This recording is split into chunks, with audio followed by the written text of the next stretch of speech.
Investigating Unit to probe any allegations relating to the misuse of COVID-19 funds across all spheres of the state. Of the recently established Special Coordination Center, which is called the Fusion Center, which brings together all the criminal justice entities to strengthen the collective efforts among law enforcement agencies to prevent, to detect, to investigate, and to prosecute COVID-related corruption.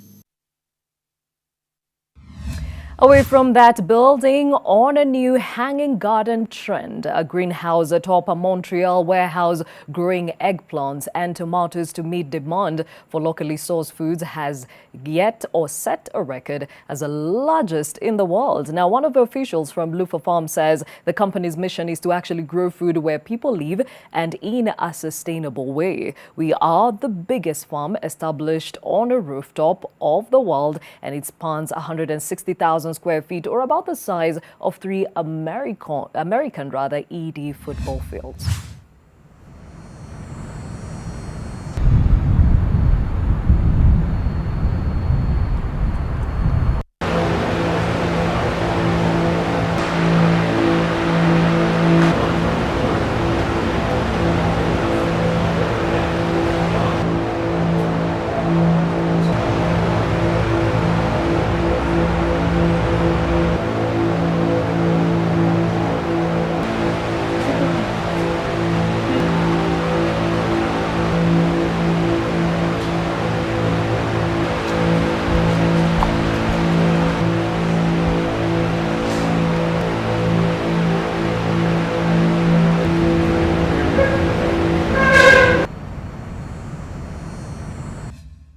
And back in the continent, violent protests break out in Johannesburg suburbs following the alleged gunning down of a 16-year-old boy living with disability by South African police on patrol. Police fired tear gas, stun grenades and rubber bullets to repel hundreds of angry protesters in Eldorado Park, southern Johannesburg.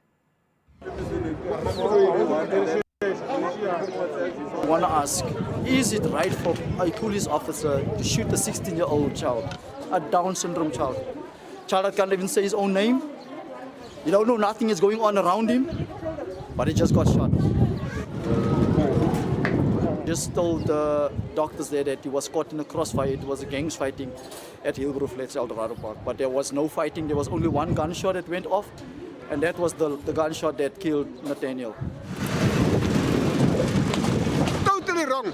And who is gonna fix the people's windows while the police are shooting here at the flats at Hillbrow in Eldorado Park? I think really action must be happening. When they are not gonna stop, then the police station will be down. And tomorrow we will not have a police station. Innocent children can't die like this because this child's mother never asked for her child to die. And who's going to bury this child? Huh? Who's going to bury this child? Because his mother's not working. She has no other income besides his disability grant she's getting from that child who passed away now. And my plea is that this police station must bury this child. They must bury this child.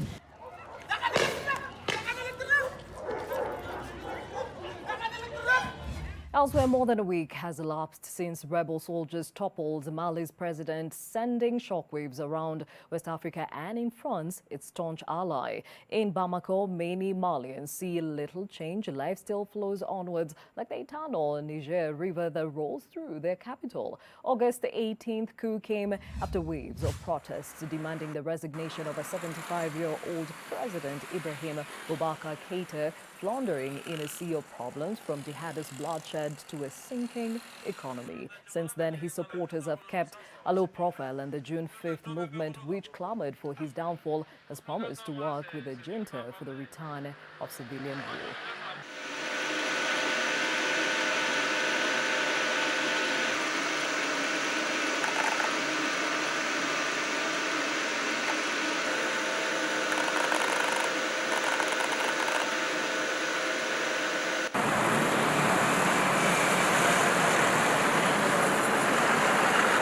Ele deu double to me. Não para com a nível de ser ele vai lá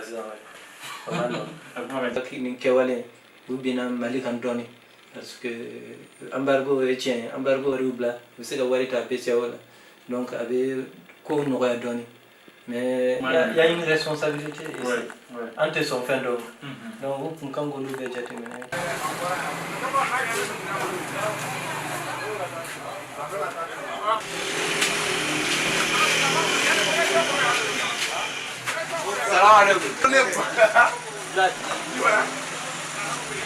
Now, major oil spill caused by a Japanese ship that ran aground in Mauritius may pose a long-term threat to the region's ecology, including to the Indian Ocean islands' delicate mangroves. Now, bulk carrier MV Wakashio crashed into a reef last month, spilling more than 1,000 tons of oil into pristine waters that are home to mangrove forest and endangered species. After the boat split into two, the large piece was towed out to sea and sunk, but the small section remains stranded on the reef. The spilled oil has also reached the soft soil of mangrove forests along the coastline.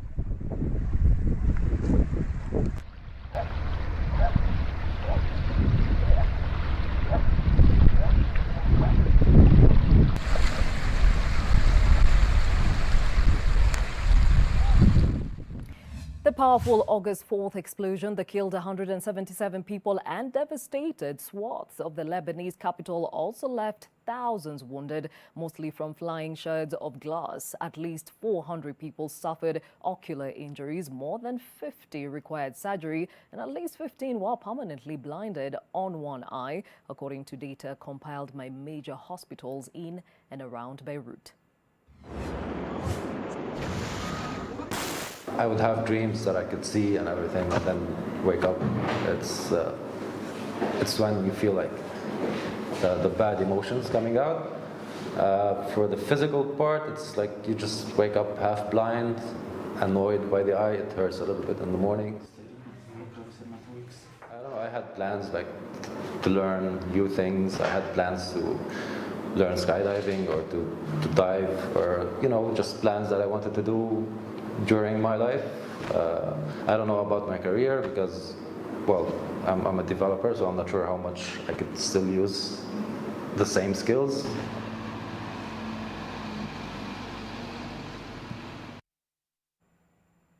So at this point, I think it's time to have that conversation I touched on earlier on, even as we understand the lives of those living with special needs. Remember, we've talked mostly a lot about the conditions they have to live with, and there's this notion that it's only kids that live with special needs, but we've never really talked about, so when they grow up, how does life look after that? That's what we'd like to shed light on this morning. And to help us do so, Dr. Susan Wamithi is with us in studio. She is a developmental pediatric specialist at the Aga Khan University Hospital. We're also joined by Joanne Murugi, who is joining us virtually. She is 20 years old and lives with Marfan syndrome. And virtually, we are also joined by Wangare Kamoyo, who is a mom and caregiver to a son who is Karongo Kamoyo, living with cerebral palsy. And we're also joined by Judith Kinadiali, who is a mom and caregiver to a daughter, Brenda, living with Down syndrome. Everybody, thank you for making time to have this very crucial conversation. Now, Dr. Wamithi, you are a pediatric specialist in as far as developmental matters are concerned. And somebody would wonder, we're talking about adulthood, adolescence. Why do you come in this story? So what we remember is that children come through our clinics and they will eventually grow up. And my job is, how do we prepare for this child for their social functioning and academic functioning, and all that happens when they're toddlers, when they come to see us as pediatricians. So that conversation we like to have early with the parents, just so that they can prepare for adulthood. Okay. That's where we come in. And we said we do not probably get or achieve the same milestones as a child with, special needs. Talk about that and how it is important to be aware of that as they grow. So when we're talking about developmental milestones, we're talking about what we call 5 domains. So the brain controls all aspects of our development. So there's a gross motor domain, which is how we use our large muscles from our neck for us to be able to sit on this chair, and we grow from the head going downwards. Then your fine motor skills is how you use your hands, not only for writing, but also for dressing yourself, for bathing, for hygiene. That's another aspect of your developmental domain. There's communication, and when it comes to communication, there's the expressive language that we use. Special needs children may need a communication device. There's a nonverbal language where we're making eye contact as we're talking, we're smiling at each other. That's a form of communication. And then there's the cognitive, meaning how do you cope in the school setting, and are there any learning challenges? So that's what we look at overall when we're dealing with a child with special needs, and that's how they grow. And so each point of their life, so we think about when they're toddlers, how do the parents look out for any red flags? And it's very important to keep in touch with your pediatrician, because when you come in, we look at any delays based on the age of the patient. So we're expecting, like at 1 year, have you started making some advancement in whether you're getting up on your own, or are you starting to walk? Are there delays there? In terms of communication, how's the eye contact? Is the child avoidant? Is the child responding to their name? And so there are different things we ask at each age. For the preschoolers, we still look at those 5 domains, because we have charts that we use to know where the red flags are, and the same as adolescence and into adulthood. So there are different milestones that we're looking at the 5 domains, and they're all interrelated. So we can't separate the gross motor from the fine motor from your cognitive. So our job as doctors is to look at the child holistically, look at the strengths that they have, because that's important to highlight for the parent. And if they're having any challenges in any of those domains, we're able to red flag those to parents. Okay, now let's get right to it. We have those that are leaving this reality, and I'll start off with Judith and Brenda. Judith, Brenda is 30 years old, and she is so beautiful sitting next to you. You've done a good job many years later. When exactly did you find out Brenda was a little bit different from everybody else? Thank you very much, Gladys. I found out Brenda had Down syndrome just at birth, because the doctor told me, but it's something I had never heard about before. So it was traumatizing, but I didn't know what to expect because I had never heard about it. And yeah, we started from there, and we started learning just on the, like the way you'd say, learning on the job. So I learned on the job to take care of her. And it's so unfortunate that during that time when Brenda was born, we didn't have so much information about such things. You know, right now we have people like Daktari who are actually helping people to do that. But during that particular time, we didn't actually have that guidance. We didn't have internet properly to look at and say, this is what I'm looking for, and this is what I'll try and find out and see what I can do with my child. But anyway, along the line, because of exposing her, I got to learn how to take care of her.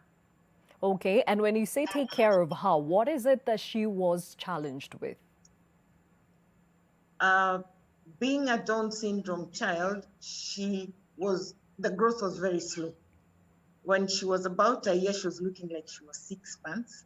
Everything was very slow, including even growing up.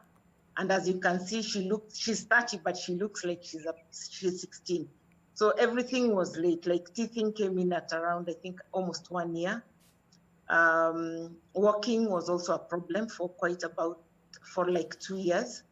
And yeah, so many things were late. Even going to school, it was a problem. We had to wait until she was able to talk so that we can take her to school. And then getting a school was also a problem. These days is when we can see so many schools for special children, but during that particular time, we had a challenge. Now, I'll get to Brenda in a moment. Let me get back to Daktari. Maybe you can break down for us exactly what Down syndrome is and what it affects. Okay. So Down syndrome is a child who has an extra chromosome. And when we talk about chromosomes, it's particularly chromosome 21. And as Mom has correctly said, is that we get delays in their milestones and the 5 domains, the gross motor, like how Mom was saying, in terms of when they walk, when they talk. And what's important is early intervention to help facilitate that development. So they are delayed, but they eventually get there. But they need the support in terms of occupational therapy, speech therapy, and every child's a bit different, but the support is needed so that those early interventions can give good outcomes. Okay, now Judith says this was the first time she was actually coming across a child with Down syndrome. So is it genetic? Yes, it's genetic in terms of there are different risk factors like older maternal age, but we don't know exactly fully everything that happens, but we know there are risk factors for it. But it's genetic because you have those extra chromosomes, and it affects how the brain develops and the muscles and the motor aspect of things. And Judith also mentions that this was diagnosed at birth. Are there instances where the diagnosis took a little bit longer because either the specialist or the parent couldn't really figure out what was up with the child? So for Down syndrome, usually as when the baby is born, we're able to see the features. But there are some Down syndrome patients who look a bit different, and they're not quite obvious. And so if they have features that are in keeping with Down syndrome, we like to do the testing early. So usually at birth, we're able to tell. And what features are these? And so the features are in terms of the face, they have what we call epicanthal folds, meaning that your eyelid looks a bit lower on this side. And then we call palpebral features, meaning this distance between your eye, they are a bit short. We're able to see some children who you can see some differences in the nose, and the tongue looks a bit bigger. And even when we look at the palms, there's something called simian crease that we look at. There are toes, so there are signs that tell us that these features are in keeping with Down syndrome. But ultimately, it's the testing that will verify. And what informs the severity? So there's something called mosaicism, which is just a genetic term that not all your cells have the extra chromosome. So you'll find that those who have mosaicism, the type of Down syndrome with mosaicism, their features don't stand out, and sometimes those are later. They're picked up a little later. Okay. Yeah. And that means there are those that can actually go through life without really finding out they have, but there are those that it's so obvious, right? So usually it's because they have a delayed in the motor milestone. So by infancy, they'll be picked up. The parents will be like, oh, I'm seeing this child is different from my other child. There are subtle differences that we're seeing, and it's important for the parent to seek help with the pediatrician when they see any delays compared to their neighbors or compared to other children they have. Yes. Okay, let's bring in the Kamoyos. I'll start off with you, Wairimo. Definitely, Kamoyo is an older guy, has been very independent for a long time. He is a CP advocate. Question, when did you find out that he was a special child?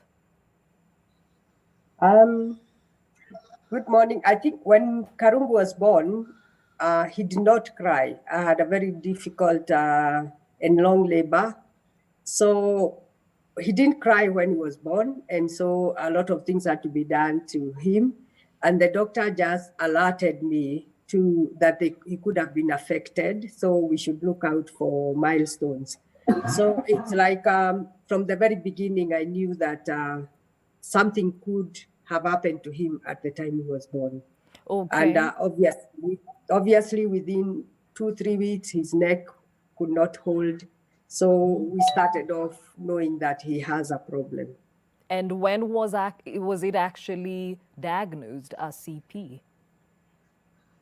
Yes, it was. I knew it was cerebral palsy. And so I was warned that his milestones will be delayed. A lot of therapy has to be done. So by the time he was like 6 months, we started therapy, and it hasn't stopped. And when you were told this, definitely now it was bringing up a boy with CP. First of all, how old is he now? He's 35 years.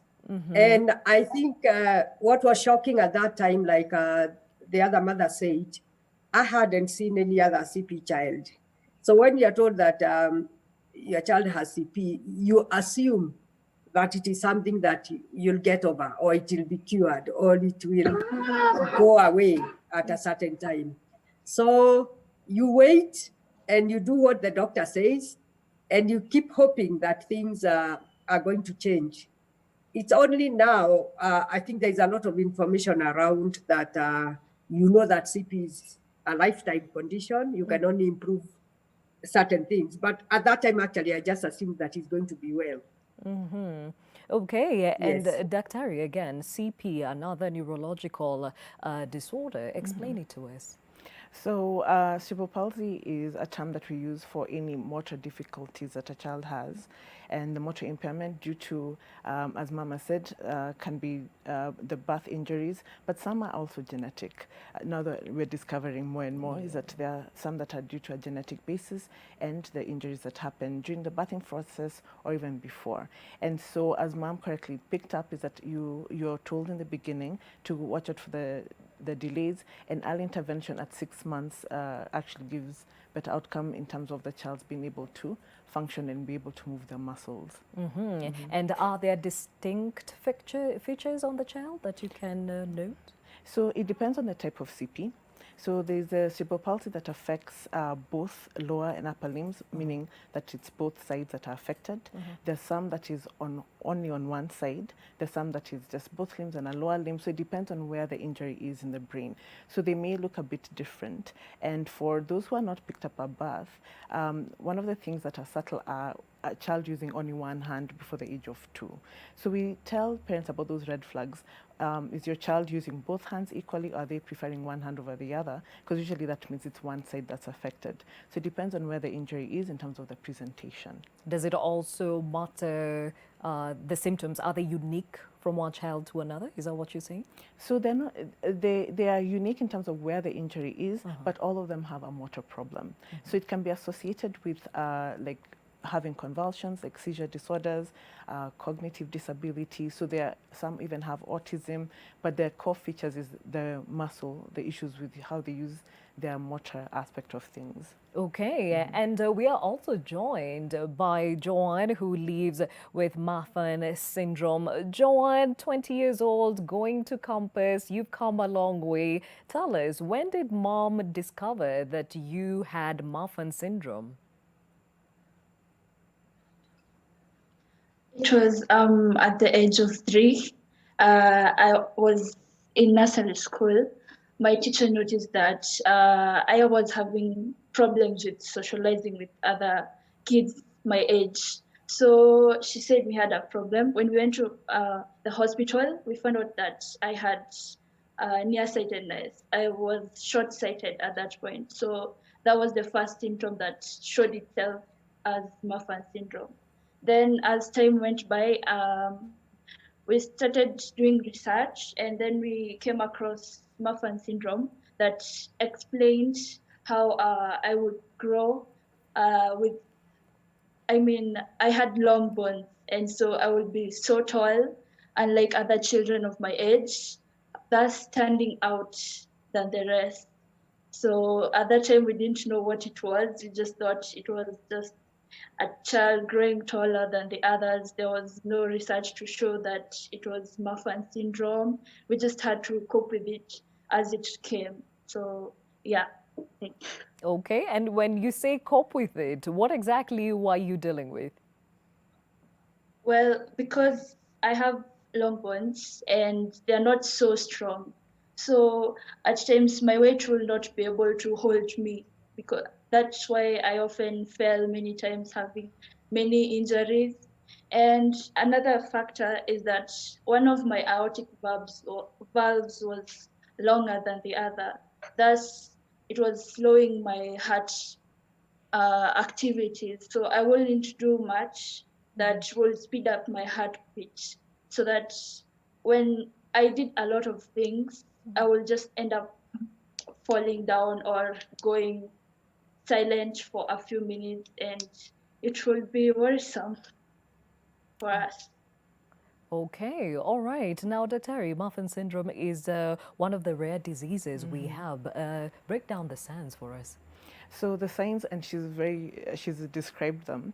Usually they have issues with sight, And the ones that the child, whenever you come in for a developmental check, we do your growth parameters. So the child is taller than the other child, the arm span is longer, the limbs appear longer. But what's important is that we make sure that we pick up the cardiac issues, because they can cause problems with having the fainting spells or the issue with easy fatigability. So it's very important, especially for the cardiac evaluation, to see whether it's something that can be correctable or not. But usually it's just the growth parameters are the first signs. And that's why she was probably picked up around 3 years of age. And teachers are very good in flagging things for parents. And so when a teacher mentions something, I tell the parents it's good to take note of that, because it could be the first sign that something's wrong with your child, so you can go and seek help from a doctor. And when you say that the heart is normally very delicate, what exactly causes that? Like now she says one of her aortas is actually longer than the other. So it's a connective tissue disease, and so you'll find with that it can affect how the heart, the valves are functioning in terms of how they move, and so the cardiologist needs to see how the functioning of the heart is going with Marfan syndrome. So those are one of the when a pediatrician suspects it, those are some of the evaluations that need to be done. So is the condition of the heart what informs the severity of the syndrome? So yes, it does depends on what it is that's affecting the patient, but that has to be taken care of as early as possible, because of course the heart is what's pumping blood to your major organs, to your brain, to your kidneys, and the rest of the body. So that has to be evaluated early. We are calling Marfan syndrome a rare disease. How often does it occur? So it's a genetic disorder, so it's usually inherited in an autosomal dominant pattern. And so for our statistics in this country, I'm not sure, because we're not, as we're doing genetic testing, they're expensive. And so those, I think, are the limiting factors to us to know our prevalence in our country, in that we have to do the genetic testing, people have to pay for all that, some of these tests have to be flown out of the country. So that's how I feel is the reason why we don't know the exact prevalence, and that's why it comes under the rare diseases in Kenya.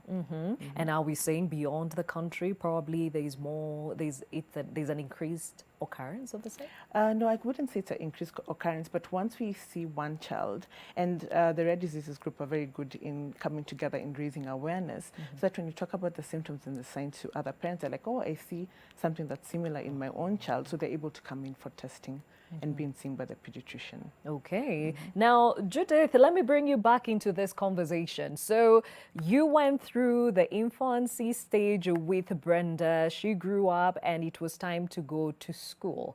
How was that season and how did you handle it? It was a bit difficult that particular time because I could not get a school befitting her condition. So what happened is I went to normal schools first. Some parents rejected her. There was a lot of stigma by then because people did not know about Down syndrome. And after pedaling from one school to another, I found a school in Nakuru called Hill Special School, where she went for about a year. Then we came to Nairobi and I found a school in Rongai. That school is very good, but it was not for Down syndrome alone. They had they had children with different disabilities. So she went there for about 3 years, and later I got another school. But I would say getting a school initially was quite a problem. And how old did she start going to school? Okay, initially I thought she would go to school when she was about 4, but she couldn't because she was not able to walk when she had a lot of baby walk, so she would keep falling down. So at the age of 6, that is when she started going to school. And then it turned out that because of her condition and probably people just not being able to know exactly what it is, I was not able to have a house help to stay with her, to take her to school on a daily basis. And then again, I could not take her to boarding school because she was very small. So there was a bit of a challenge, and I kept her home for some time, and then she started going to school when she was about 10. She is 30 years old now. How far has she gone in as far as her education is concerned? When I took her to Monyo St. Magdalene School, she did vocational training where she was making maths. and she graduated from there just as, okay, vocational. She did not do anything academic, but she knows how to write her name, and probably she can use a phone. But because just as I said, we didn't have good schools then, I was not able to take her to a good place to be able to actually do the academics. But then again, with her condition, I was satisfied with what she was doing, because the maths that she's doing they earn her living. Okay, and when you say maths, are we talking about the ragged maths? Yes, the shaggy maths. The shaggy maths. Okay, now Yeah. let's hear from Brenda. Brenda, how are you this morning? Habari ya leo? Mzuri sana. Okay, nasikia uko na biashara ya kutengeneza maths, eh? Ehe, utanitengenezea moja? Alafu utanilipisha ngapi? 3,000. Hey, kwa hivyo wewe ni mwenye biashara kabisa? Aya, sawa sawa. Thank you for joining us, eh? Asante sana. Aya, sawa sawa. Now, for you, Wangari, how was the schooling season? It's been said before, it was difficult to find the school that would fit Karungu, because it was difficult to define his disability. You would find schools for the blind, schools for the deaf, schools for the mentally handicapped, school for physically handicapped. And for him, it was everything almost into one. You would find that he can't move very well, he can't talk very well, he's not independent. His brain, we would say, was, a bit slow. So to fit the school that he would go to was very difficult. Physical disability was also quite difficult, because you had to go to a place where you have to take him and bring him back. So we started off with a school that was in Kasarani. It was called Treeside. And we spent a year there. By this time, he was about 8 years. Before that, we had a nursery school near the estate. So he was just, playing with the other kids. So in that school, one of the teachers told me that Karungu has no mental disability as such, and their curriculum was just for mentally challenged children. So they don't teach them much. They just show them how to cross the road, how to count money and things like that. So he said he needs to go to a school that can take care for both his physical issues, like the doctor said the movement was a problem, and also try and give some education to him. So we zeroed in on Joytown in Thika.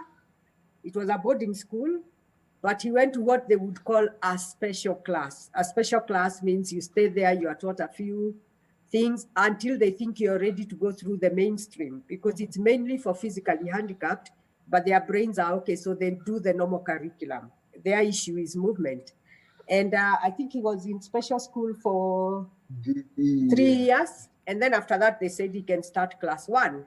So by this time, he's about, 12 years or 11 years in class 1. So he was in Joytown. And in between, of course, we did a lot of interventions, operations, just to make sure that he's able to move around. Then he went to another primary school in Olkalau, mainly because of they needed to do some operations, and there's a very good hospital there. And that's where he did his class 8. Okay. So after class 8, yeah. And he did very well and continued on to high school, right? Yes, but high school now was here in town. It was a day school, Kestrovena. So he did his Form 4 as well. Okay. And then, now, Mama, yes. I want to bring in Karungu on this conversation now. Karungu, it has been a great journey. You finished Form 4. You've been working for a while. And the other day, you actually graduated from university, right? Yes. Okay, what were you pursuing? I was doing a master's in strategic management. So if you were doing a master's, that means you had already done a degree, right? Yes. In what? Entrepreneurship and small business management. All right. Now, this is how you've been able to secure yourself a job. And tell me, when you remember what you went through the schooling times, what is the one thing that stood out for you? What's the one thing that kept you going? Determination. Determination kept me going. I say that must get my education. Okay. And Wangare, you had a lot to do with how with his kind of thinking or positive thinking into life. What is this that you instilled in him? I think for me it was more a family thing. He's got an older sister and a younger sister. And as they went to school, we didn't see Karungu as different. So if they went to university, his horizon was like, I will also go to university. So I remember one time he told me that he's also going to go to university. And one of the biggest issues I had with him is when his younger sister went ahead of him in primary school. He almost got kind of, not depressed really, but he was wondering why the younger sister has gone ahead of him. So I think all his life, we've never really emphasized on his shortcomings. So as far as he saw himself, he was going to be like them. Okay. And so it was more a family thing, just the environment in which you're not special, you're not different, you can do it. And just that, I think, kept him going. Okay, very impressive, and clearly we can see how much it has motivated Karungu. Let's bring in Joanne. You have said you had all these challenges you had to face, but you still went through school, currently in JKU Art. Talk about that season. What was the most difficult thing to adapt to? Well, at first I started in a private school in primary school, sorry. It was John Paul II. I had to go to a school where the teachers were very understanding and would be able to journey with me throughout my education and feel like I'm a normal child like the others. Although my main issue during primary school was my eyesight, because I had to wear very thick lenses that were magnified, and I was still not able to read very well, but with the support of the teachers there, I was able to go through it. And in my KCPE, I did my exam in large print because I wouldn't be able to do the normal print of the KCPE. And I managed to go to high school, and then I decided that I wanted to feel comfortable with my school environment. So I decided to go to a special school with people who were like me, visually impaired people, so I could feel more comfortable with my education. So I underwent the adopted curriculum throughout my 4 years in high school, Thika High School for the Blind, a very good school, where we had also supportive teachers, and I had learned that my eyesight was going to reduce at some point. So I took the initiative to learn Braille as early as Form 1. So I went on with it gradually until Form 4, where I did my KCSE with the Braille adopted curriculum. And I managed to get myself a position in university, Kenyatta University, where I'm pursuing Bachelor of Arts Psychology. Well done, well done. Now, Daktari, in all these stories, one thing stands out, that motivation, support system, and of course, awareness of what it is that you're dealing with. Talk about how essential these things are. So they're very essential. And I tell families that the child's first learning environment is in the family setting. And you can see the examples that mom has given, that they as a family decided to support their child in getting him involved in other activities. The same way the other children are growing. So the family is such a core piece that needs to be supported. So we support parents in terms of, because it's a grieving process when you're seeing your child going through something. So we have to make sure that parents are supported through medical social workers, needing to talk to a psychologist, or even the church or the mosque. We need to support the family and the siblings. We don't forget about the siblings are also seeing, sometimes we forget to address their needs and how they're viewing their sibling who's going through their special need challenges, and the grandparents. So the family as a whole has to be supported so that we can get good outcomes, because that determination that Karuru says he got is from the family. Now, the success stories, especially in the academics, is very few and far between, right? What informs a success rate in this case? So again, it's the parents whose advocacy for your child and having conversations with the teachers.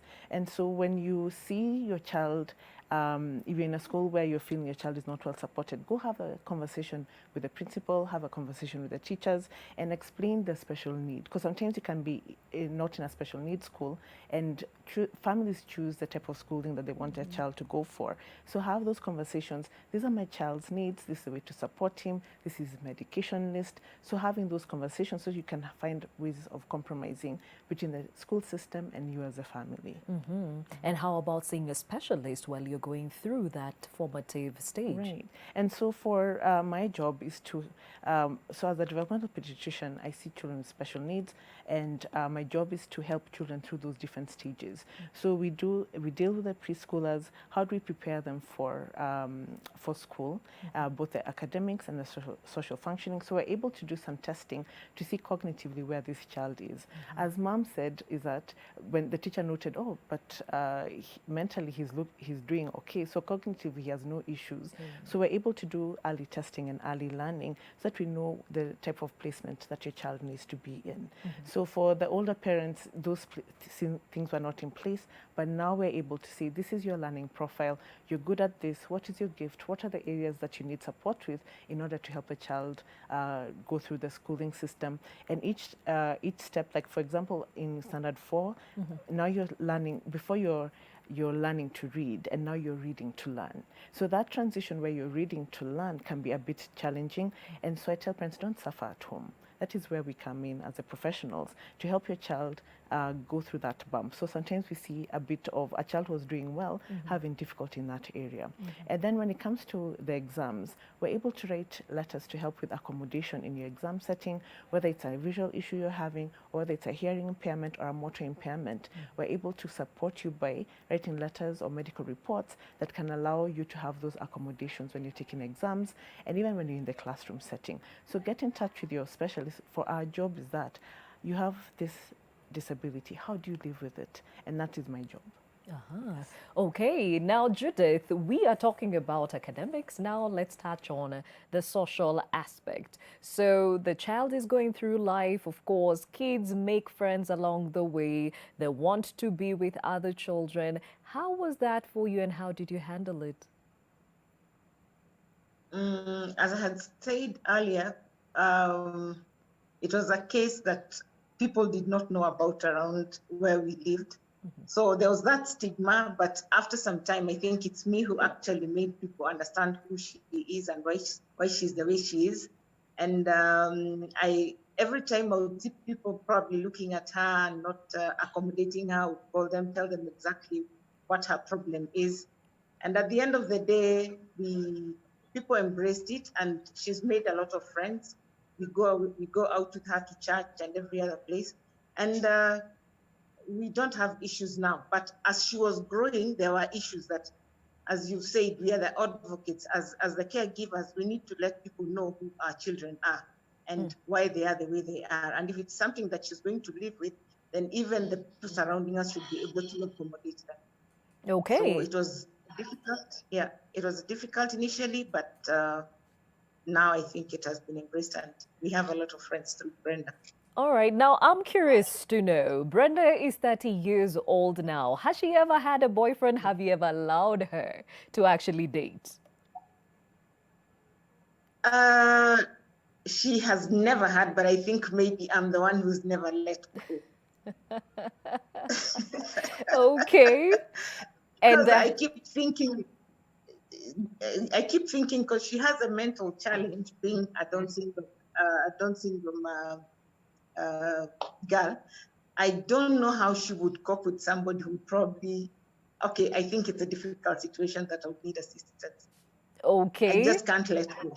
Yeah. All right. So in the T1 community that you're part of, is there an intentional socialization to see if maybe that could be the place she meets the one?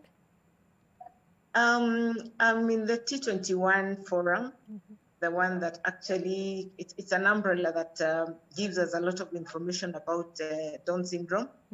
But what I learned is that Brenda looked like she was the eldest of all in that particular forum. I don't know where the moms who got babies like me went to. That is, I don't know whether they were hidden or what happened, because after that, I think the ones that we have in that forum are younger than her. Most of them are like, I think, 10 and below. So in that setup, I don't know whether we can be able to get, or maybe if somebody else came from the outside. But of course, they'd have the issue that is a Down syndrome girl. Okay. And when you're having chit-chats with her, does she tell you that she yearns for such a relationship, or she's even aware that it is an important factor? She keeps saying she wants to have a wedding, so she knows about it. She says, harusi yangu siku moja mtu atasimamia. That much she knows. And I think we've never been at a place where she has interacted with somebody whom I probably say is admiring her or something. Maybe I've really closed her in or something. Or maybe you're not the one noticing. Let's hear from Brenda. Brenda, kuna jamaa unaangalianga unasema I wish angekuwa boyfriend yangu? Hapana. Hakuna?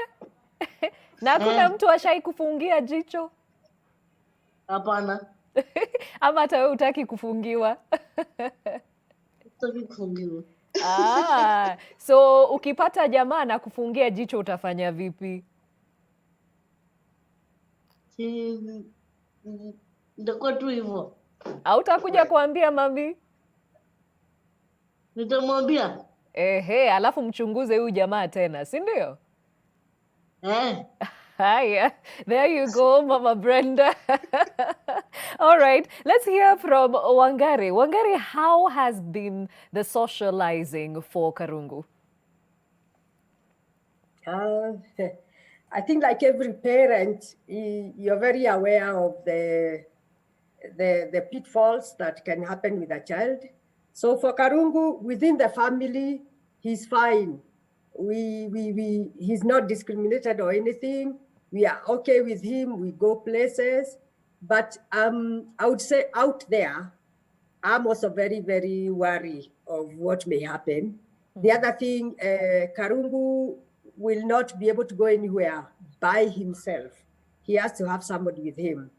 For instance, even if he's going to work, a driver has to take him or something like that.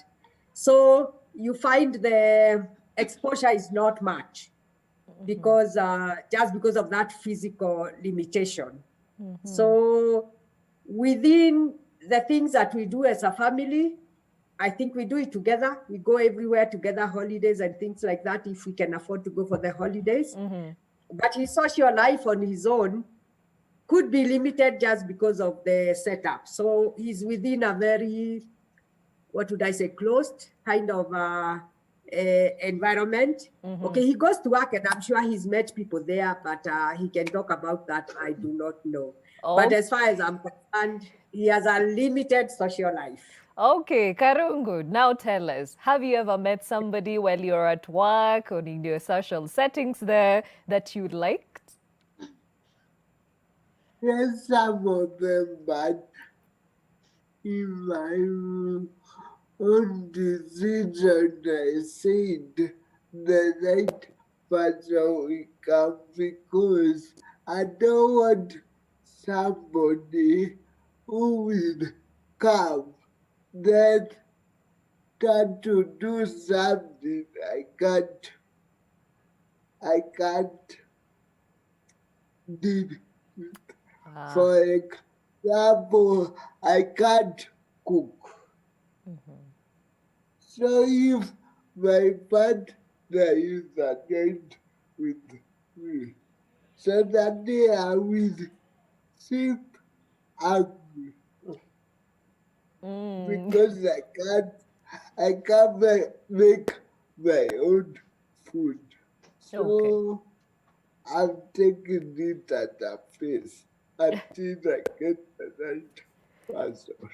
Okay, I hear you, Karungu. Now, I got a question to you as a mother and having been the primary caregiver. If he came today and said he has met a lady who ticks all the boxes, he's somebody who accepts him as he is, can cook for him, can cater for all his needs, would you say yes?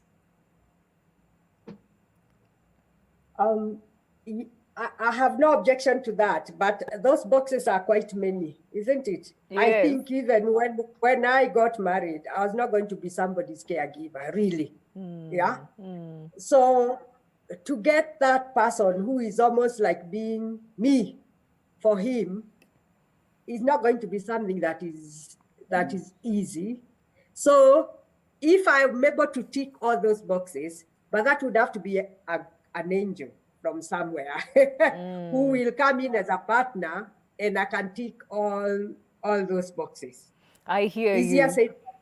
Easier said than done, because really all you're doing is getting him, he's becoming another caregiver, isn't it? Yeah. But that's not what you want in a partner. You want a partner in life, you want somebody you can work with.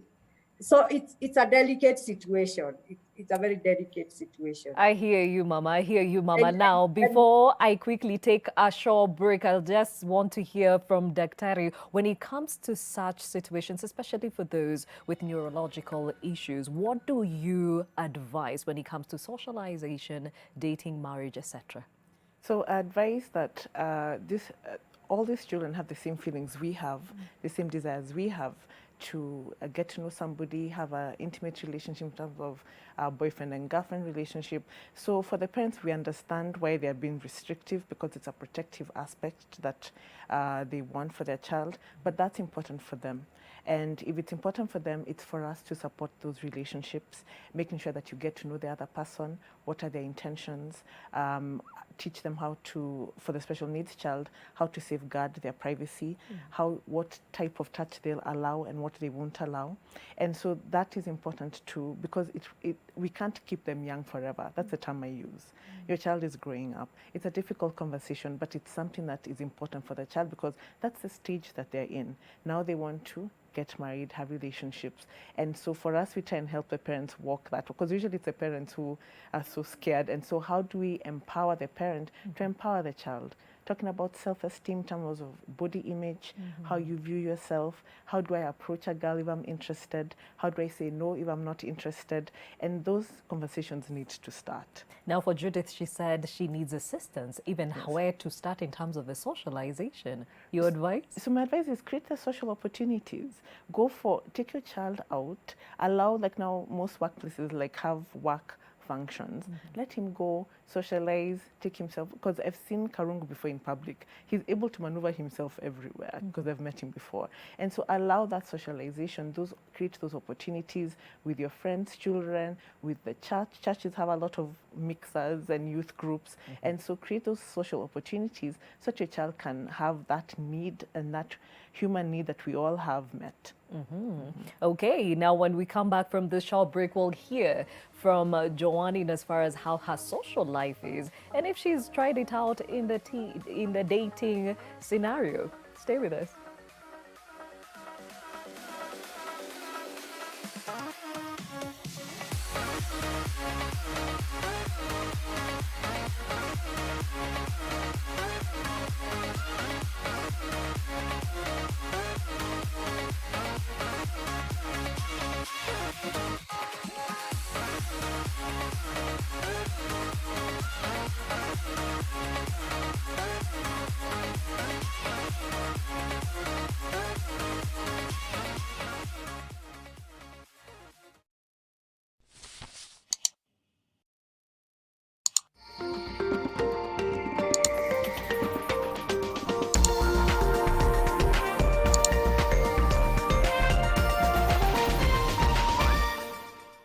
na wasiwasi sina tena, uliishaga mapema, wasiwasi sina tena, uliishaga. O Baba umejawa rehema, rehema, umejawa rehema, no rehema.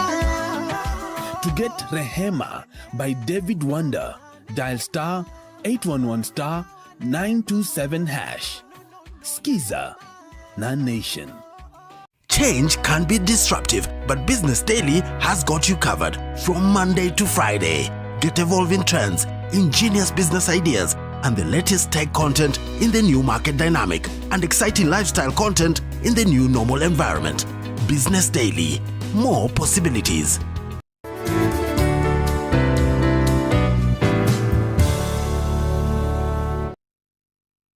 Are you a business owner? Sign up today to accept fast, easy, and secure payments through Visa. What's more, enjoy flexible financing options for your business. Call us today on 0703 095 445.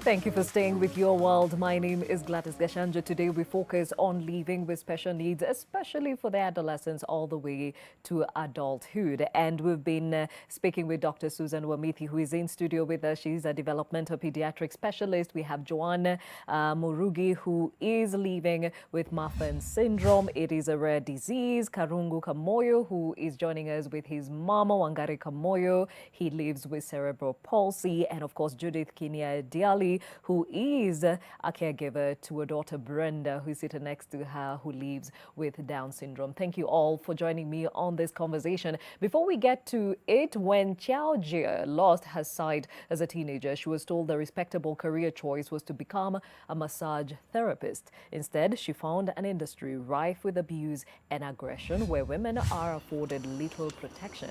The visually impaired are encouraged to work in massage parlors in China because it is believed they are extra sensitive to touch. It's also seen as a practical option in a country that routinely separates those with disabilities from the rest of society from a young age, and where few professions are willing to accommodate those who are blind. Now, rights activists estimate 40% of women have faced sexual harassment in China, where patriarchal system, victim blaming, and conservative attitudes mean reporting sex crimes and securing convictions can be difficult.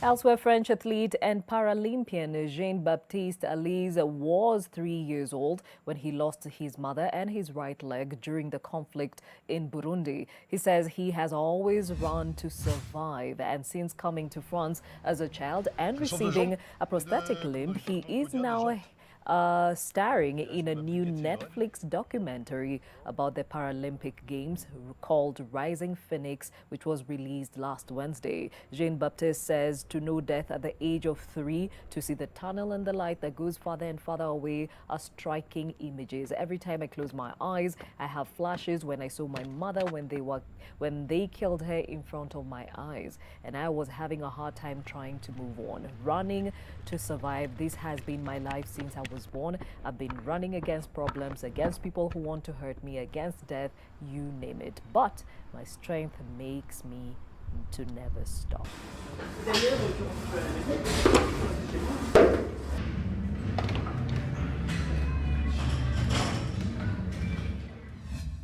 Japanese women with artificial legs strut the catwalk in a show called Amputee Venus, raising funds for medical workers during the pandemic. The models, including Paralympic athletes who hope to set the mood for the international sports event postponed until next year. One of the athletes says, "I enjoy becoming a different person every time I participate in this show. I like transforming into someone completely different, but I feel particularly strong about the show this time round."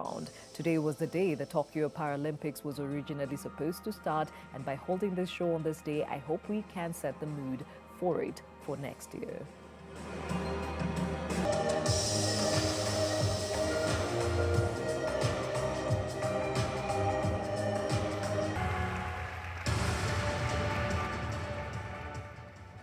And still on those living with special needs, despite social distancing measures in place, 43 contestants, women, men and trans people, take part in the preliminaries of a beauty pageant for the deaf in Thailand.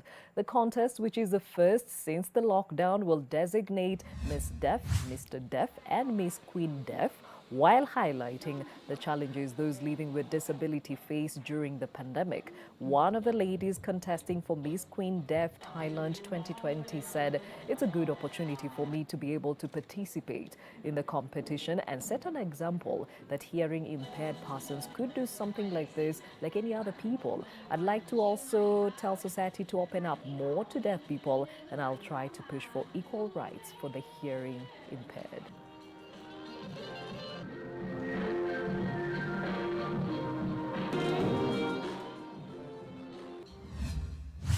And we are back on that conversation, which we are focusing on together in studio and virtually. And let me go to Joanne. Joanne, how has life been for you socially, making friends and perhaps even dating? Well, let me start from primary school.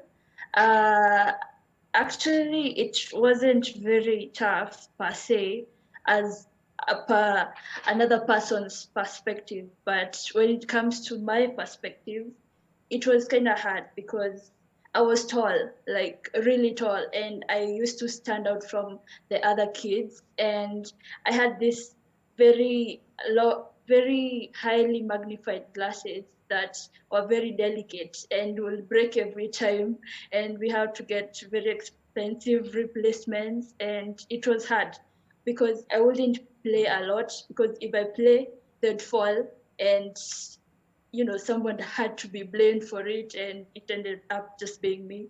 And other kids were like, "No, don't come play with us, you'll break your glasses and will be blamed," or because I was also having slim bones, so as I said before, I used to fall very easily and get many accidents, and that was another reason that many friends of mine did not love, and it was like a responsibility to them. So I'd rather stay aside and play something on my own, or have someone to talk to on my own, like one person there. And at that point, my best friend at that time was my sister, because she was the one who really understood me most. And because I was not a very outgoing child, I used to not hang out a lot with the other kids. Okay, Then has that since changed into your campus life? Not really per se, because I'm also not entirely an extrovert. I still keep to myself most of the time, but I have a few close friends who understand me for who I am and don't just take me as a responsibility or as a burden. Because if you have to stay with me, you have to know that I cannot do vigorous exercises or have a lot of activities going on and like that, because I'll end up having complications with my heart. And also around after high school is the time a teenager is expected to really socialize, right? But that time I had my 2 surgeries and I had to be indoors most of the time. So there was not much socialization going on at that point. So, yeah. Okay, so now you are in campus. Has dating been a reality for you? Well, when it comes to dating, there are many factors to consider. First, a person who will understand me, a person who will get to be with me and not be ashamed, especially with my height and all that, because I'm really tall. Yeah, and that comes to be a problem with many people. Yes, I've had a few suitors here and there, but the person who really understands me is yet to come. I hear you. I hear you. And I'm curious to know, of course, as a lady, you go through the normal reproductive cycle that every woman goes through. When it came to you in your adolescence, did you have a hard time handling it? No, I don't.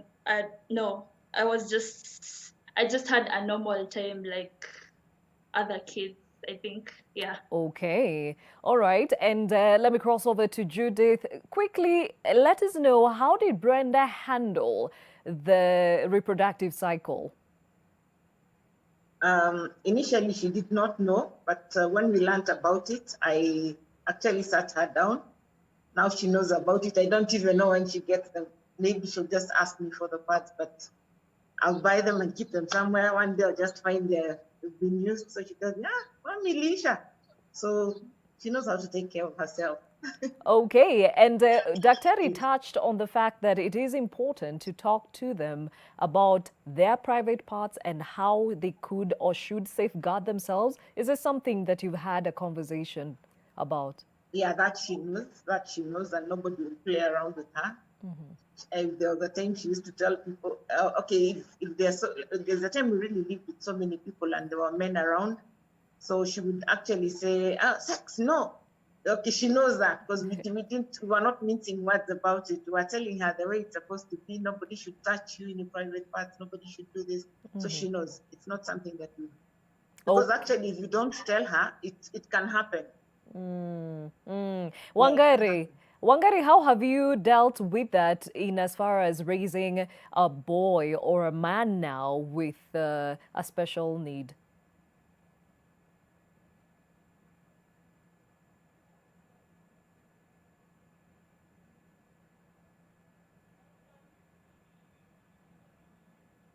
Okay, Wangari, please unmute your mic.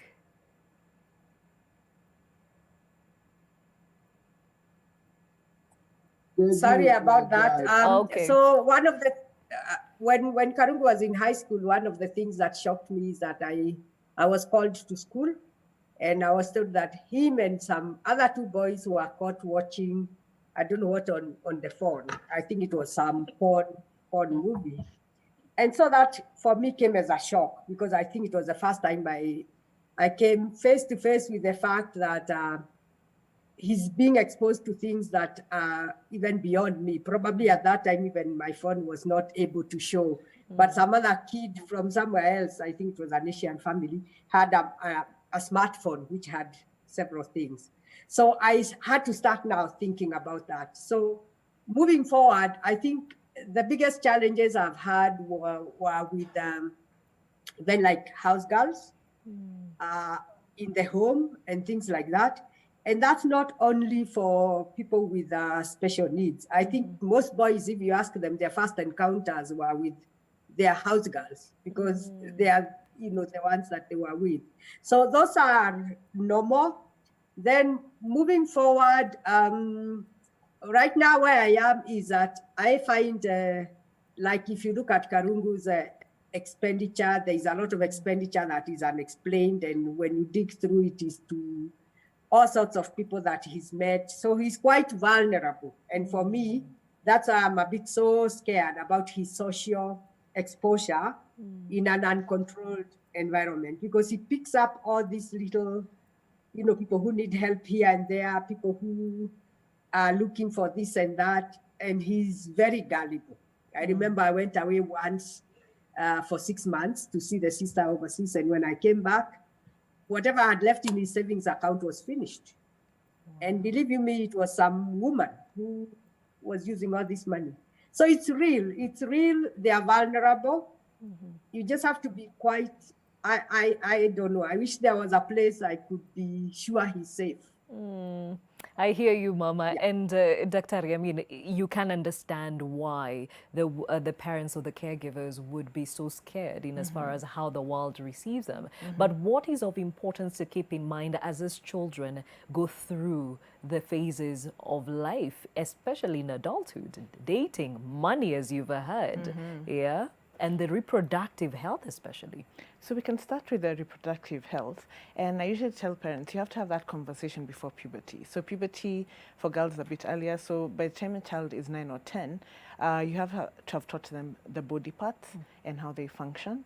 And this can be done through, children are visual learners. So whether it's getting books that are appropriate that teach that, and then talking about what and when someone should touch your body. And that's important for both you as the individual, who and when can you allow your body to be touched in the private parts, and even for that child, who can they touch and what part should they not touch. So it goes both ways, so that even that child is not the one who's doing the inappropriate touching. So you have to teach both. And when it comes to personal hygiene and the menses, that conversation has to, you have to teach your child how to bathe themselves. If there are any struggles a parent is having, we have behavioral therapists who are able to help children through those events, where how to take care of your pad, how to change it, when to, and this is through repetition. You have to keep repeating. Even if your child makes a mistake, it's okay. You reinforce the good things that you're doing, or you've remembered to use the pad, and how to bathe yourself. So personal hygiene is something that you have a conversation with also. And then when you're moving into relationships, that has to also be taught. And I understand mom's concern, like if you have this person who is, we call it relationship bullying, give me the money or else I'm leaving you. You know, those things and the vulnerabilities, you have to really know the person who your child is having even a friendship with. And I like talking about the friendship circle. So there's the family members and what we allow them to do, the hugging, the giving of the money, then there's the friends, and then there are the strangers. So when you talk about the relationship circles, you're able to identify vulnerabilities that your child can have through helping them understand who is in the inner circle and who's in the outer circle, what you allow both in terms of friendships and what you allow in terms of the money that you're giving. So those inner circle and outer circle conversations have to begin to help them from predators, because the predators are there. And they're not only sexual predators, you've heard about the financial predators also. Yeah. From your experience, is it possible, if at all, for a child with special needs to be independent of their parents? So it depends on the severity. And so there are those who may live, like they're semi-independent, meaning that they have their own place, but there's a caregiver who's there, because there are those who want that independence from the parents. So it's for you to, and it's good to have professionals involved so that we can do some gauging, what is safe, what will work for the child or not. So it just depends on the severity of their special need. Okay, now Judith, you've talked about your journey with your daughter Brenda, and as a caregiver, I think we tend to forget that you also are part and parcel of this journey. How do you cater for yourself? In terms of how do you safeguard your well-being? Because it's a lot to deal with on a daily. What has happened now, Brenda is independent, kind of, and by the way, okay, she does a lot of chores in the house, and she can take good care of herself. And because I work, I just made sure that at least she has enough. Okay, I'm never worried that I've taught her so much that now I'm never worried when she's left at the house that anything would happen. Apart from now the things we are talking about, sexuality and all that. So as a person, I planned to live with her, and I planned to live with Down syndrome the way it is. I don't have any fears. I like, in fact, talking to people about it, so that it has not weighed me down. It has not weighed me down in a way that you say, you know, somebody would pity me that she has a Down syndrome child. No, I'm not that way. I'm okay with it. And do you draw support from the T21 group? Yes, I do. I remember there's a time we had we had a forum that we were celebrating 21, we celebrate their day on 21st of March. They actually put us out there. We were able to even show them our wares, and some of them were bought. So actually they support us. And in the forum, we talk about each other and any other challenges that we have. So I get to learn from there. Sometimes they organize Zoom meetings with doctors depending on what problems we have. So actually they are helpful. They're very helpful. Okay. And Wangari, you mentioned that when you got married, you did not intend to be someone's caregiver, but it happened now that you got a child with special needs. How do you cater for your well-being? I guess the point I was making is, as a husband or wife, you're taking care of each other. It's mutual. Yes. It's not one-sided. Yeah. But I have, now I'm retired and I work from home mainly. But when Karungu, when they were growing up with the other kids, I was working. So it's good to have something to do so that your focus is not only on the issues that are happening at home. I was able to have a therapist at any one time. And when things got a bit rough because of transport and time off work, I used to get the therapist to come home over the weekend so that every week we would have a session. Karungu was also not a very difficult child to bring up. He's quite charming. He's got a lot of his issues were achieved quite early, like toilet training and that. So even with house girls, I didn't have to deal with those difficult issues that they don't like handling. I was lucky by 2 years, he was fully toilet trained and things like that. So I would say it becomes part of you. That is part of your life. I have a lot of support from the family because they know him and they have lived with him all the time. All the other cousins and the people who are around us are quite comfortable with Karungu. So I am not scared of living him in an environment that is almost been defined.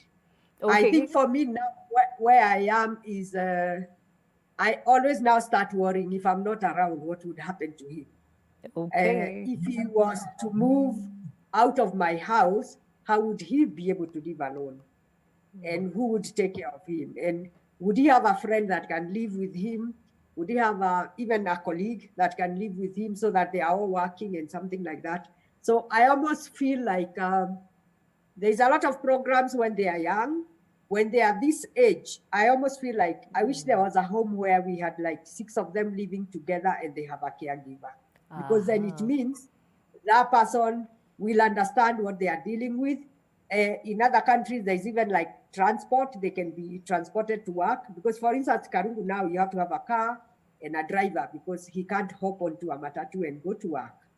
So if life was a bit maybe more organized, maybe this is a dream, is we would be able to organize them in such a way that you are confident that the environment they are in is safe and they can go about their daily duties.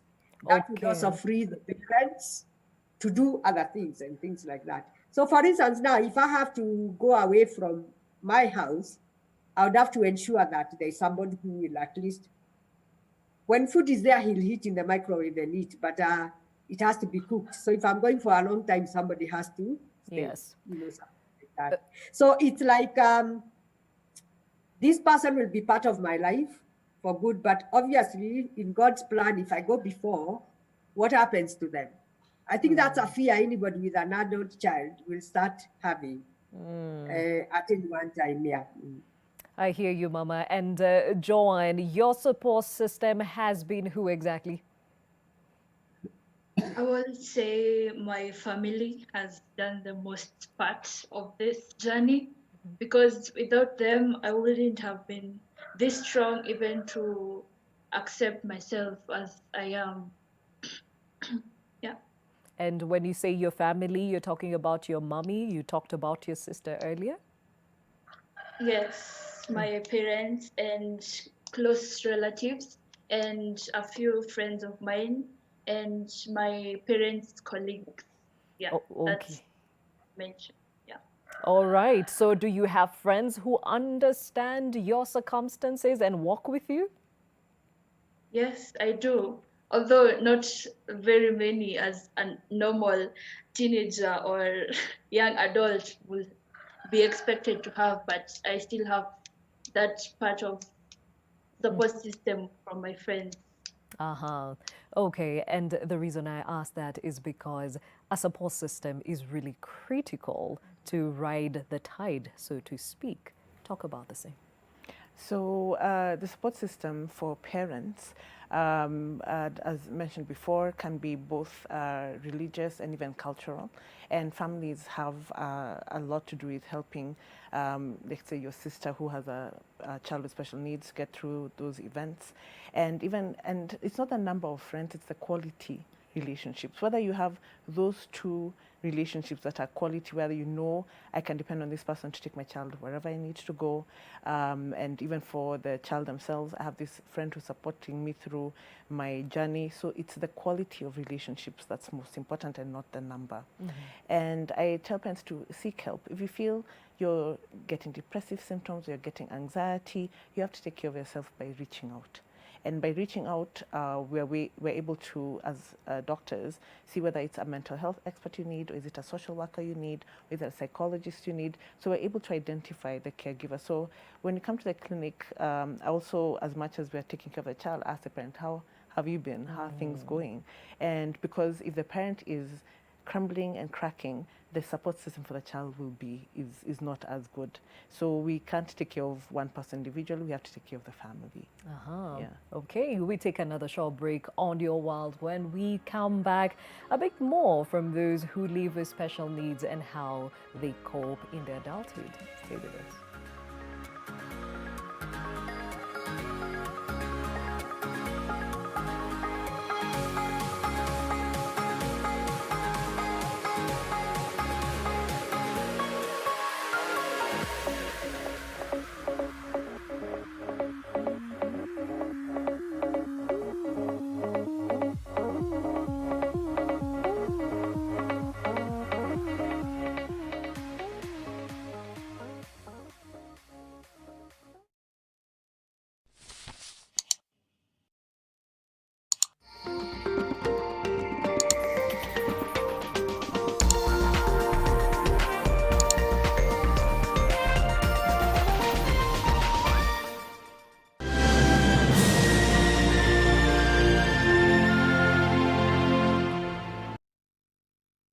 Heaviness and a burning inside, it could be heartburn.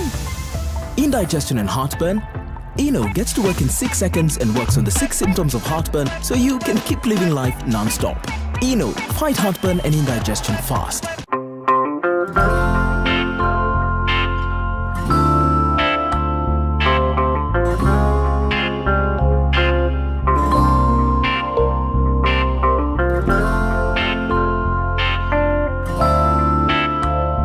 Breaking news from Molfix. Let's see what they're developing right now.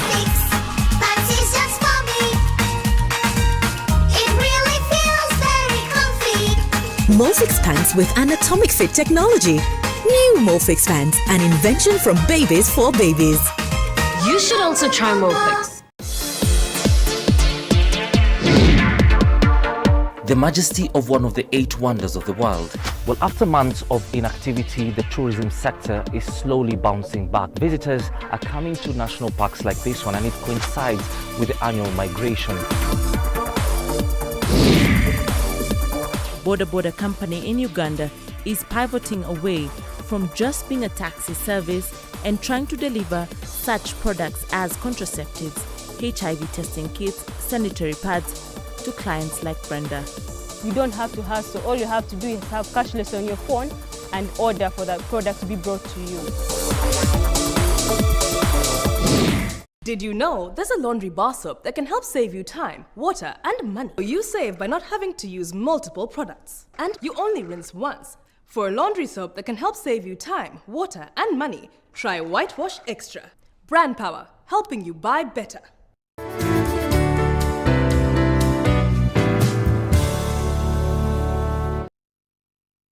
Are you a business owner? Sign up today to accept fast, easy, and secure payments through Visa. What's more, enjoy flexible financing options for your business. Call us today on 0703 095 445.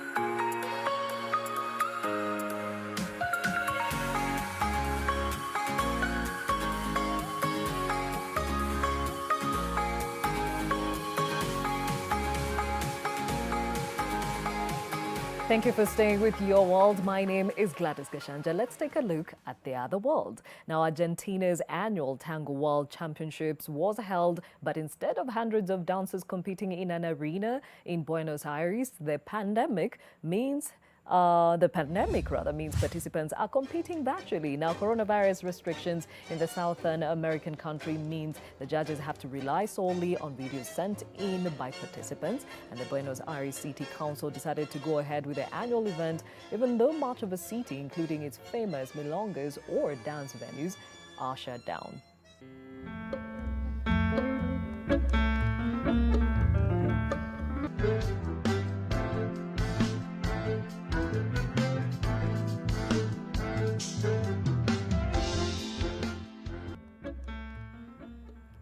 Well, they sway menacingly as if spoiling for a fight after one too many drinks, but China's drunken boxers are stone cold sober. They are no precise figures, but an expert in the ancient Chinese martial art estimates that excluding those in martial arts schools, about 1,000 people in China practice Zhuing Chuan, better known as drunken or drunkards boxing. Now, Liu Xiaolang or Chuanlang, professionally martial arts athlete with Shanghai Martial Arts team, says in the last 3 to 5 years, more people actually starting to practice drunken boxing. On the other hand, one new generation of martial arts are simplifying traditional drunken boxing and making it easier to be accepted by people, easier to be learned by people, and it's what we aimed at, and I think we've had some good results.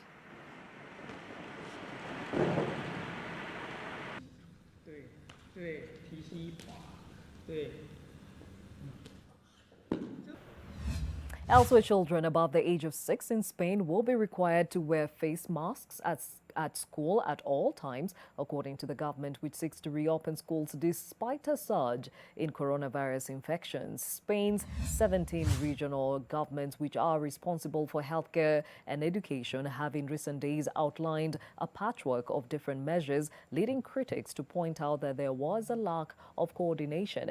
As well as mask wearing, pupils will also have to maintain a social distance of 1.5 meters from each other, except for young children who will be allowed to mix only with their classmates but not with outsiders. Other measures include requiring children to wash their hands at least 5 times a day regularly, ventilating classrooms, and taking pupils' temperature.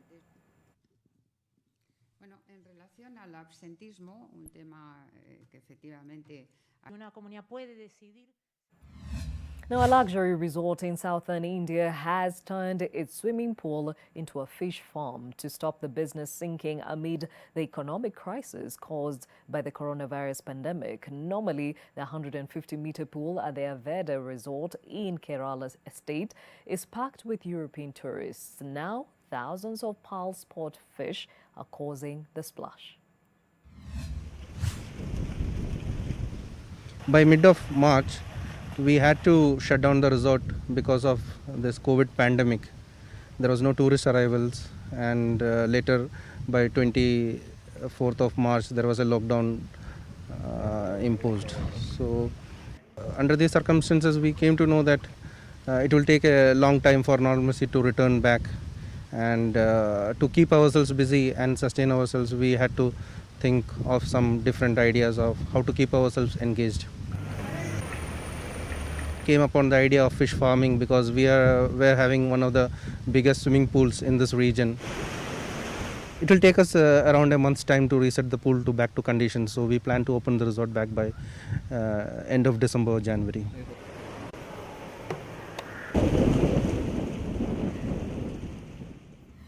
Now, water cascades down the Nuns Opera House and a four-poster red or bed floats in a canal. Voyage to Nuns is exhibiting a multitude of contemporary artworks in the French city during the next 2 months. Now, the Voyage director says the stage is actually the town. In other words, we try to show our city through the eyes of the artists. We propose sites, we propose monuments, we propose perspectives, images, and from there, they interpret our city.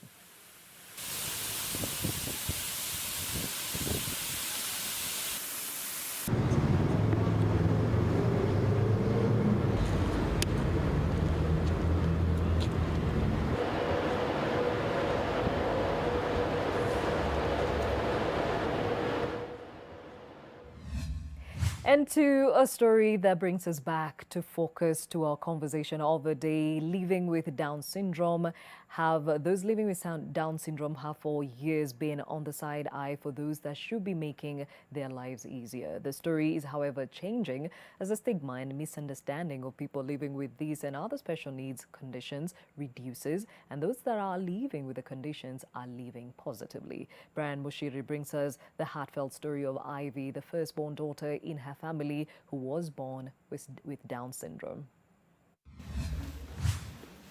My name is Ivy Tutamurithi, and I'm 17 years old.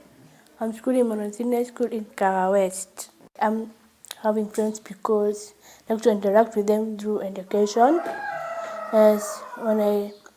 Since exam period, we can revise together as a group. Yeah.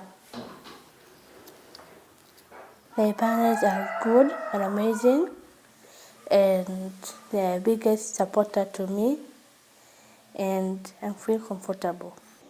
Do you need to change anything? Actually, my mom put me this work upon to this. She helps me to do kitchen work, washing utensils, start preparing the stew. Yeah.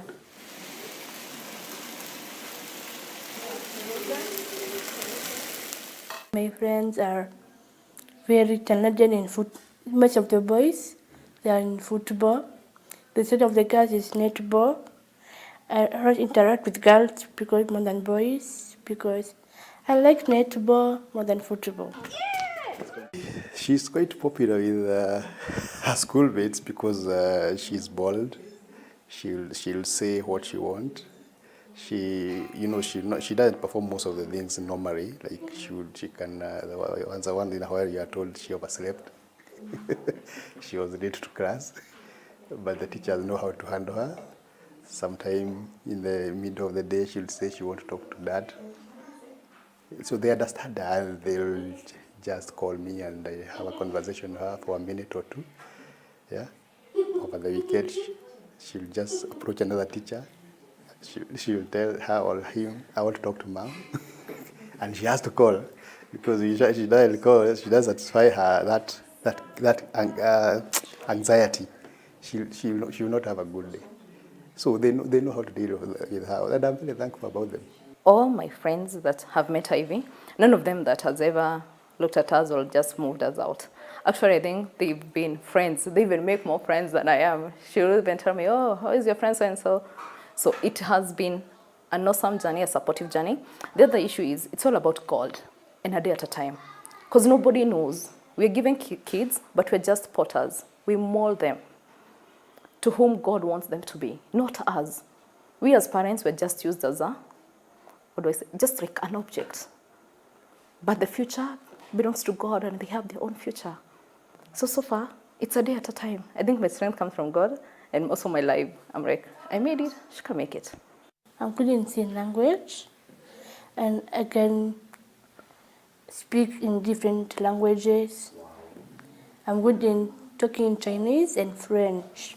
Bonjour. Bonjour. Comment ça vient bien, merci? Okay. Ça Yeah. va bien, merci.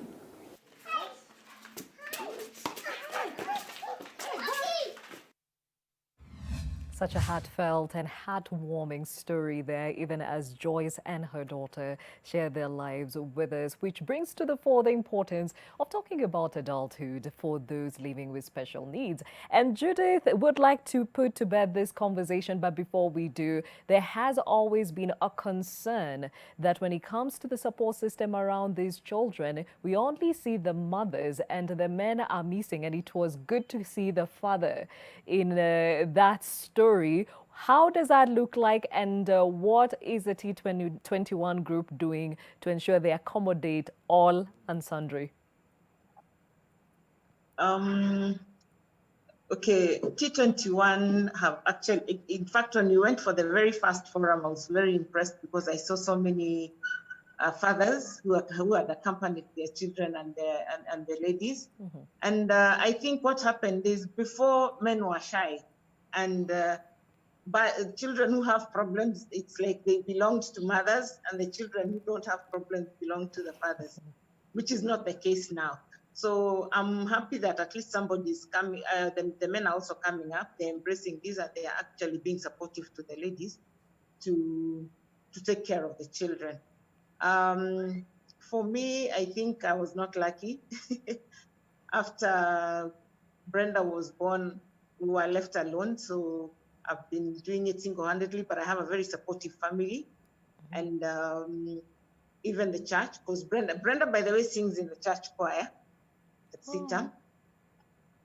Yeah, so we have the support system around us is also very good. We appreciate and we thank God for the people who are supporting us. And just as you've asked, that's what I'm saying, the men shy away, but I'm happy they're coming up now. Okay. I think with the technology, we've come to learn what it is that happens to such children, and okay, getting to know the insight is what has helped them to come. Okay, and even as we bid you farewell, Brenda, ungetaka kuambia watu wengine ambao hawaelewi mtu kama wewe ambayo unaishi na Down syndrome, ungetaka wajue nini? Nataka wajue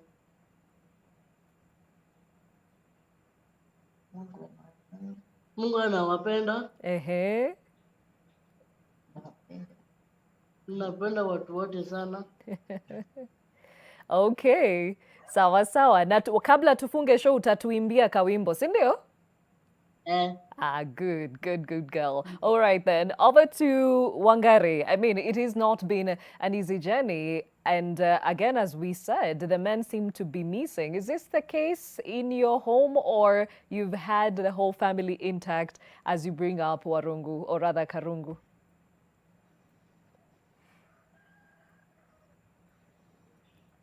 Please unmute your mic, tafadhali. Sorry about that. For me, we haven't had the father of my children for the last, 25 years or so. But I wouldn't say it was because of Karungu. It was just other differences. So most of the last 25 years, we've been on our own. But I think it is important, and I'm glad that now a lot of the groups I've seen for these children who are different, there are a lot of men involved. I think there's a lot of information about the diseases or the conditions, so that the old stereotypes of where this came from, did it come from your family or my family, is no longer there. I think it can be anywhere. There are still a lot of men who find it difficult to accept that they've got a child who is different. For me, no, that was not the case, but I have had to bring them up alone, and Karungu has been the man in our family. Excellent. And speaking about the man in that family, Karungu, you are a CP advocate. What would you like to remind people about those that live with the same condition?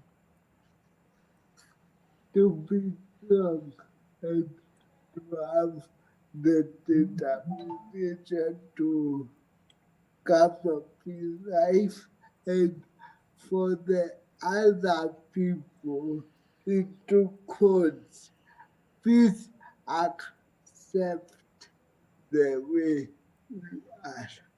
I hear you, Karungu. Thank you for speaking to us. And Joanne, you are still on this journey, only 20 years old, with such a beautiful and bright future ahead of you. Your words of wisdom? I would like to say, if you have a child that is special in some sort of way, there is no need of hiding or being able to shy away from it. Like right now, I wish I had accepted myself earlier, and I wish I had been the way I am before, because I would have been much further than where I am right now. And I would also like to thank my support system and all my doctors, and yeah, that's it.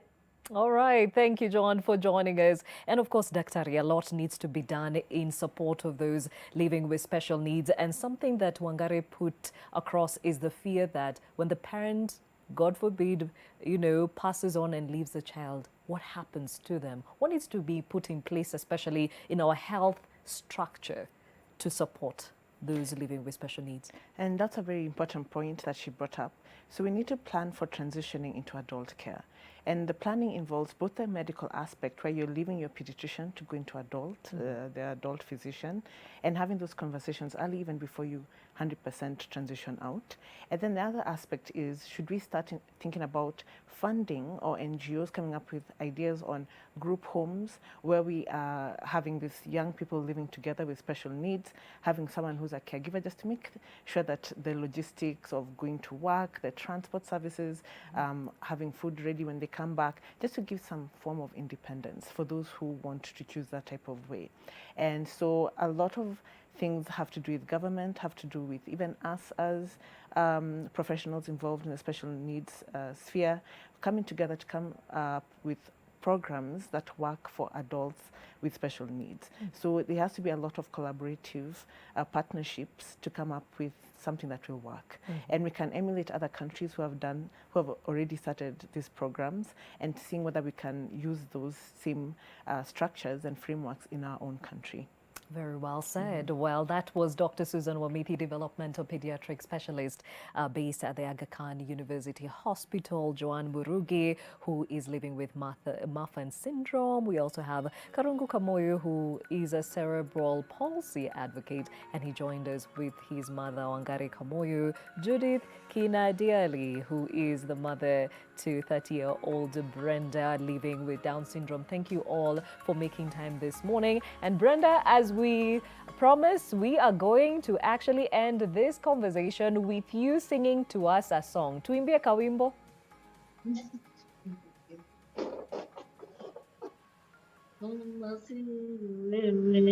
Ingekuwa wapi mimi, tumejawa na rehema, rehema tele.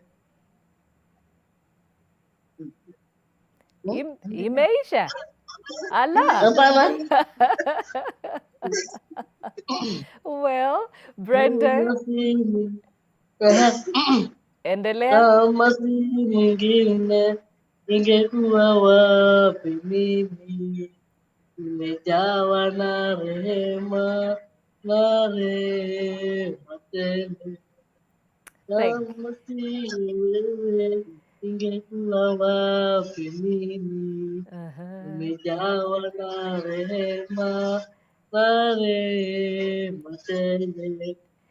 Asante sana, Brenda. She sings in the choir, and clearly from today's conversation, you can see that they can be productive members of society with the right support from both you and I, and of course, the health systems. Thank you again to all for being part of this conversation. Now, tomorrow we shift our focus to an issue that is still plaguing our society: menstrual hygiene management, or the lack of it. We shed light on the fact that there are still women and girls in this day and age who cannot afford having a dignified monthly period. According to a report, this has been made worse during the pandemic, and we shall shed light on the same and seek possible solutions. See you then.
I help women find independence by training them in fish farming. It's tough on my back, joints, and can cause headaches. Panadol Extra relieves multiple types of pain. If symptoms persist, seek medical advice. To achieve great things in life, you must do little things every day, like the 1, 2, 3 with Colgate. 1, wake up, wake up. 2, brush up, brush up. 3, smile through your day with a fresh breath and strong tea. Smile through your day with a fresh breath and strong tea. Do the 1, 2, 3 with Colgate and give yourself a future to smell about.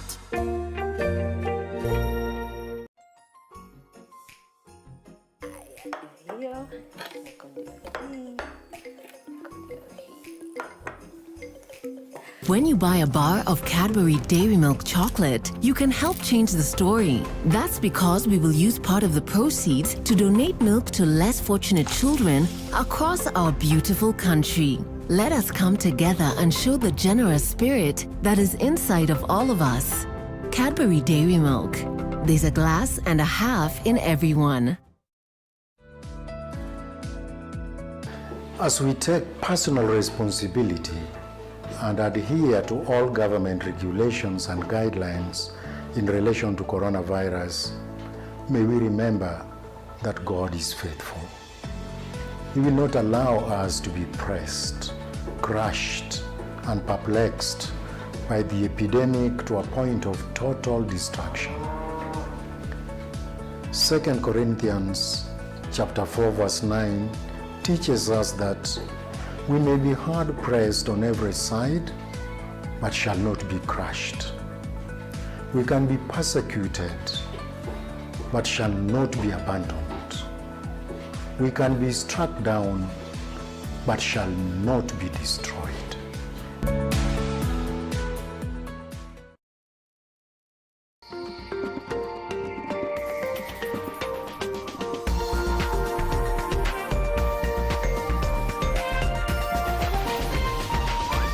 NTV, turning on your world.